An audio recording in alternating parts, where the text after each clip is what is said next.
When it comes to the horrors of war, few things are as chilling as the weapons designed to destroy anything in its way. Some are so devastating and inhumane that the world agreed they should never be used again. Here's a rundown of some of the weapons that have been banned throughout history. Nerve agents. These are among the most terrifying weapons ever conceived. Nerve agents are deadly organic chemicals that attack the nervous system with horrifying speed and precision. Exposure causes excruciating symptoms: uncontrollable vomiting, severe skin blistering, eye burning, loss of muscle control, involuntary urination and defecation, and ultimately, a slow and agonizing death. What makes nerve agents even more sinister is their invisibility. Typically colorless and tasteless, just a minuscule amount is enough to guarantee fatal consequences. These weapons are so brutal that their use has been outlawed by most nations, yet they are still rumored to be employed by shadowy organizations for assassinations. In 2018, a notorious case in the UK left one woman dead and 4 others hospitalized in what many believe was a deliberate nerve agent attack. Friends say Charlie Rowley and Dawn Sturgis were both frothing at the mouth and hallucinating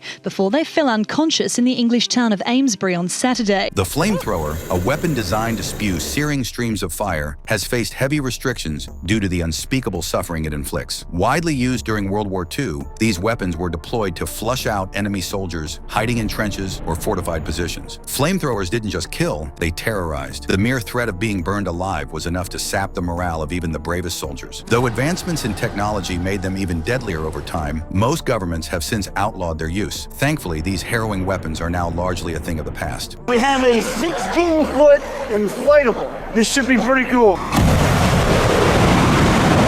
Landmines are the hidden nightmares of war, remaining lethal long after battles are over. These explosive devices are indiscriminate, claiming the lives of soldiers and civilians alike. They have been banned by several international treaties, yet their deadly legacy persists. According to UNICEF, there are still around 110 million active landmines scattered across the globe, waiting to detonate. One of the most infamous types was the German Bouncing Betty, an anti-personnel mine used in World War II. This brutal weapon could send shrapnel flying over 100 meters, ripping through both flesh and metal with horrifying efficiency.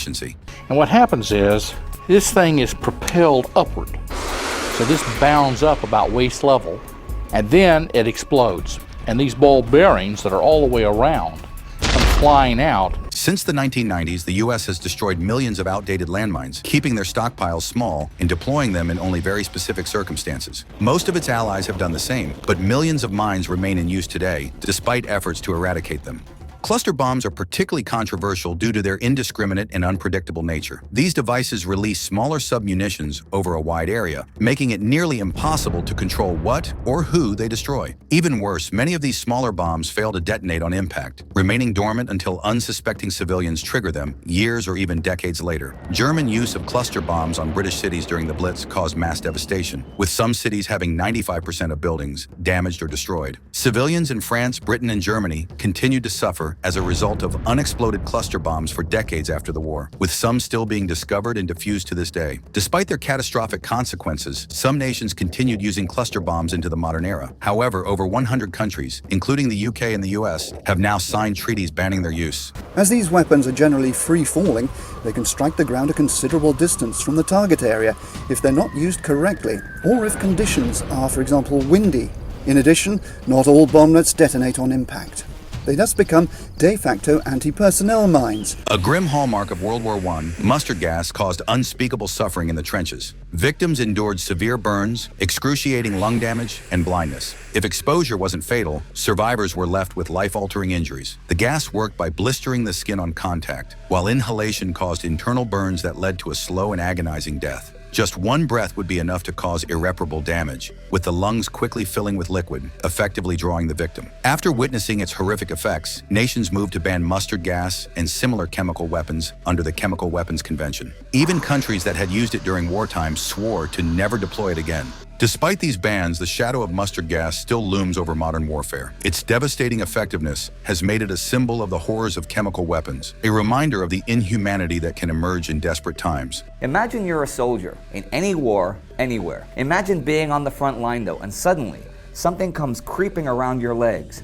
A cloud of yellow or green that spreads until you have no choice but to breathe it in, and you begin to gag and to choke as your throat and lungs are eaten from the inside out by the horror of poison gas. Known as pungy stick traps, these primitive yet gruesome booby traps were a hallmark of guerrilla warfare in conflicts such as the Vietnam War. Simple but effective, spike pits were designed to maim rather than kill. Sharp spikes, often coated with poison or even human waste to increase the risk of infection, were hidden under camouflage pits. The way it worked was Viet Cong soldiers would dig a deep hole and place the sharpened pungy sticks facing up. Then they would weave branches and leaves together to make a false ground. This would be placed over the hole to disguise it as debris that had fallen onto a path. The spikes pointed downward, ensuring that anyone unlucky enough to fall in would suffer even more injuries while trying to escape. These traps slowed entire squads, leaving wounded soldiers as a grim reminder of the dangers ahead. This is a large, deep hole in the ground with many spikes embedded in it. On top is a cover full of plants and leaves so that the trap itself is not obvious. Anyone who falls here will surely be unalived because of the size and number of spikes placed here. Biological weapons. Many nations throughout history have deliberately spread disease among enemy populations to wipe them out. Sometimes called germ warfare, the most infamous example is the rumored deliberate spreading of smallpox among Native American populations by European settlers during colonization. More recently, during the Second World War, diseases such as anthrax and botulism were made into weapons during World War II by the British government. Germany, Japan, France, and the US also had biological warfare programs, all of which were eventually banned by international treaties. Whilst weaponizing disease is considered illegal by most nations, there's no telling what other organizations might one day use them if they get the chance. Decades ago, bacteriologist Theodore Rosebery predicted if World War III is allowed to come, biologists and men of all related fields, including physicians, will be called upon as never before to serve alongside physicists and other scientists as instruments of human destruction. Frighteningly, he just might have been right.